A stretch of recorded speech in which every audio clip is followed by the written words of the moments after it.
Hello everyone and welcome back to another Creepypasta reading. So today we're going to be reading The Rake.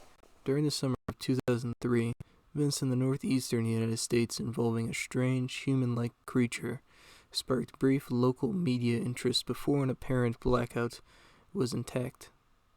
Little or no information was left intact, as most online and written accounts of the creature were mysteriously destroyed.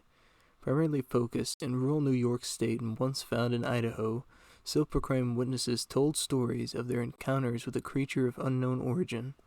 Emotions range from extremely traumatic levels of fright and discomfort to an almost childlike sense of playfulness and curiosity. While their published versions are no longer on record, the memories remain powerful. Several of the involved parties began looking for answers that year.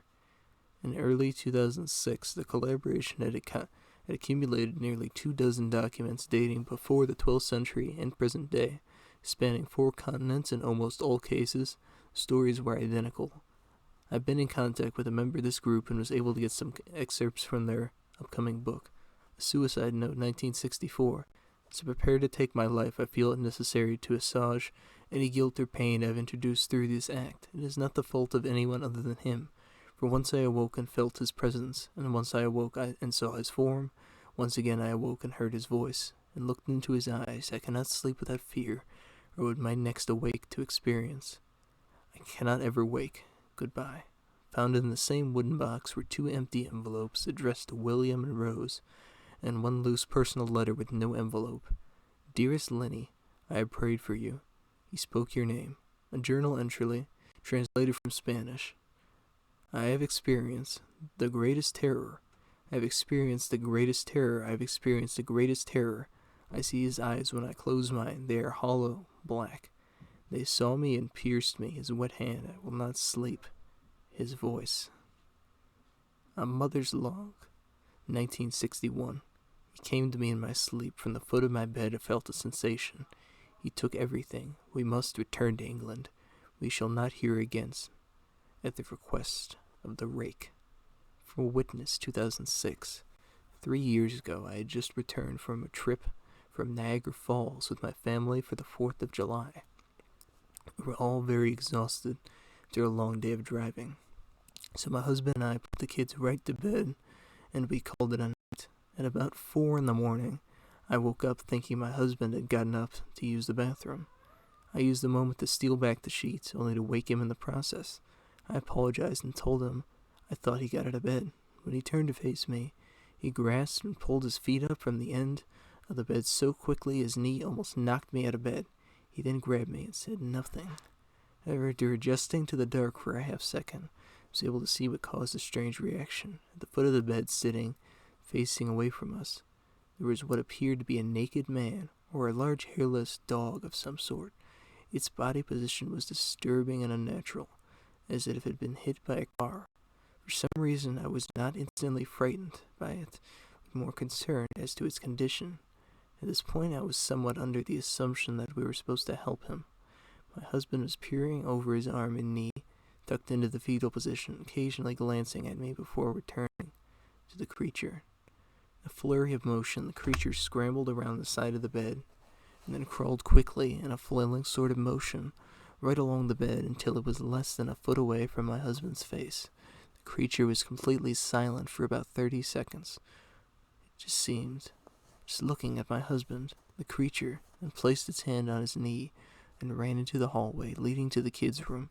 I screamed and ran for the light switch, planning to stop him before it hurt my children.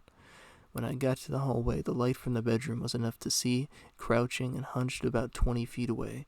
He turned around and looked directly at me, covered in blood. I flipped the switch on the wall and saw my daughter Clara. The creature ran down the stairs while my husband and I rushed to help my daughter.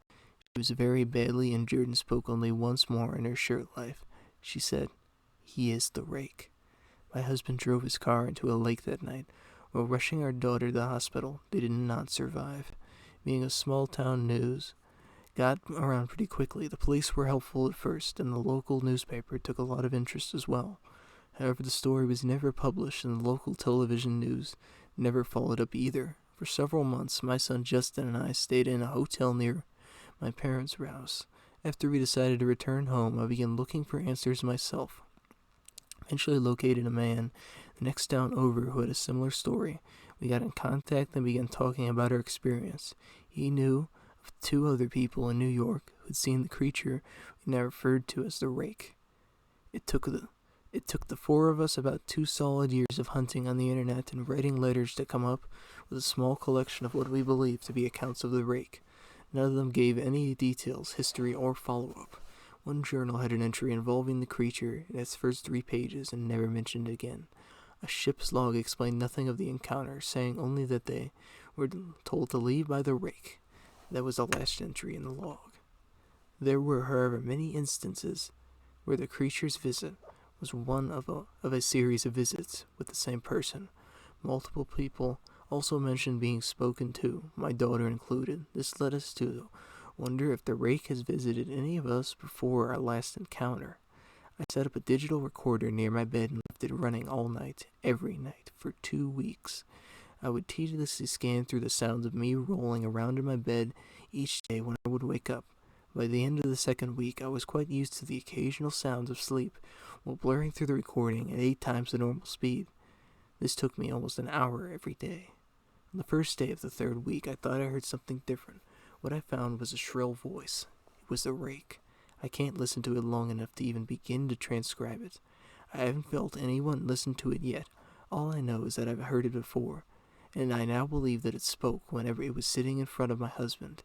I don't remember hearing anything at that time, but for some reason the voice on the recorder immediately brings me back to that moment. The thoughts that must have been going through my daughter's head make me very upset. I have not seen the Rake since he ruined my life, but I know that he has been in my room while I slept. I know and fear that one night I'll wake up to see him staring at me. Alright guys, so that's the end of the Rake Creepypasta. I thought it was a pretty good story. I've actually heard it before, and it was suggested by one of my friends, and he had heard it before. I remember he told me about it quite some time ago. And it's actually a story that could be believable, because you know all the fucking stories, Tails, Doll, Sonic, EXE, fucking, there's no demon of Sonic that's gonna come fucking, I don't know, rape your ass or something. But this story actually sounds believable, because there have been people talking about like seeing creatures in the forest that they have no idea what they are and stuff, and there's even like videos of it. And but that could be fake though, but you never know. It's just one of those things that you kind of have to think about, like, could it be real? Not automatically like this is fucking bullshit fake. But anyways, hope you guys enjoyed this video. A very good day, and I'll see you guys next time.